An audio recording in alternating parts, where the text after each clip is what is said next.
Hello guys, and welcome back to Coaster Point, where we talk about the upfall and downfall of B&M. So let's get into this. Alright, let's talk about something that used to be huge in the coaster world, B&M, or Bolliger Mabillard. If you've ever been to a theme park, there's a good chance you've ridden one of their coasters. Seriously, they've been around for decades, and their rides were everywhere. So if you're a fan of coasters, you've probably experienced one or two, but recently something's changed. Have you noticed that B&M doesn't seem to be bringing the big deal that they used to be? And today we're going to talk about why that is. How did B&M, the company that was once the name roller coasters, end up kind of falling behind? Let's break it down.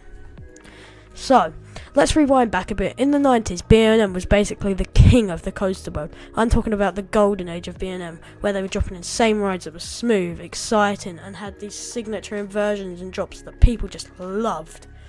You've probably heard of the classics like Kumba at Busch Gardens and Tampa and Batman the Ride. The inverted coaster that, let's be honest, they're probably one of the most mind-blowing experiences when it first opened up in 1992. But here's the thing, they weren't just good at making fun rides. They kind of inverted a whole new level of smoothness back in the day. Roller coasters were rough and rattling, right? But B&M came along and changed their game. The coasters were like butter smooth with no jerky motions. It was a game changer for people who wanted thrilling ride without feeling like their body was about to get thrown out of the car. And they weren't just about smoothness. They had a perfect balance of airtime, speed, and intensity. The first Apollo's Chariot at Busch Gardens, Williamsburg, one of the best hypercoasters to this day. You get airtime all over the place. It's smooth. Back then, nobody was doing it like B&M. By the mid-2000s, B&M was everywhere. Parks were practically lining up to get a new coaster from them. They didn't just stick to one type of coaster, not either. No, B&M was like a Swiss Army knife of roller coasters. They were building everything: inverts, floorless coasters, hypercoasters, and even wing coasters like Gatekeeper at Cedar Point. People were seriously hyped up for these rides. And yeah, some of their newer coasters like Shambhala in Spain and Fury 325 in Carowinds were huge successes, and they're still talked about to this day. 325, in fact, one of the tallest, fastest giga coasters out there, and people still queue up to ride it. And here's the thing: these rides weren't just thrilling; they were also super reliable. If you rode a B&M, you knew you were going to get a solid, smooth experience. They were like the Toyota of coasters: no surprise breakdowns, just fun, reliable thrills. But then things started to change. Like, B&M just kind of stayed the same for a while. The world kept evolving. They built some great coasters in the 2010s, no doubt. But by then, other manufacturers were coming up with really insane next level stuff. You got companies like Intamin and Rocky Mountain Construction, RMC, starting to totally revolutionize the industry. Take Steel Vengeance, for example, an RMC coaster that people literally called the best coaster in the world. The thing is, insane RMC is all about big drops, airtime, and insane inversions, and that's what people wanted. And when they saw rides like Steel Vengeance and Tarim with these crazy twists and non-stop action, suddenly B&M's classic approach started to feel a little outdated. So B&M's rides were smooth, yeah, but they weren't wild anymore. So look at Tarim at Phantasialand in Germany, a Mack coaster that is basically a coaster enthusiast dream. It's got rapid fire launches, a crazy layout, some of the most intense airtime out there. And Intamin, they just kept pushing the envelope with crazy drops, speeds, and hybrid coasters like Steel Vengeance and El Toro. But B&M, their new coasters didn't seem as wild. They were safe. And nothing is wrong with safe, right? But in a world where we're getting crazy new ride experiences from companies like RMC and Intamin, safe just doesn't cut it anymore.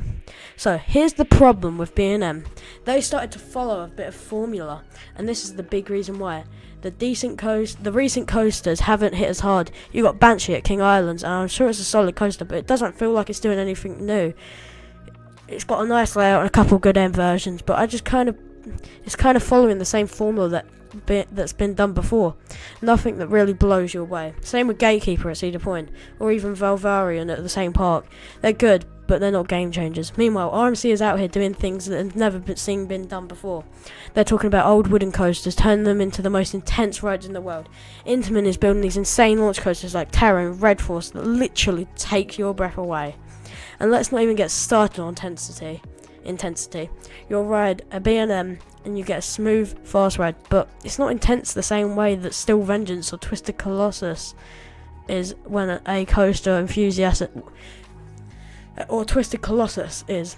And when coaster enthusiasts are talking about which rides are most intense, the best experiences, B&M just doesn't show up as often anymore. So what's going on with B&M? I mean, they're still making coasters, right? Well, yeah, they are, but it kind of feels like they've kind of lost their edge. It's not that B&M coasters are bad, they're still great, but they just don't have the same excitement or innovation they used to. Coaster fans aren't losing their minds over a new B&M coaster the way they used to. Maybe it's because B&M doesn't seem to be taking risks anymore.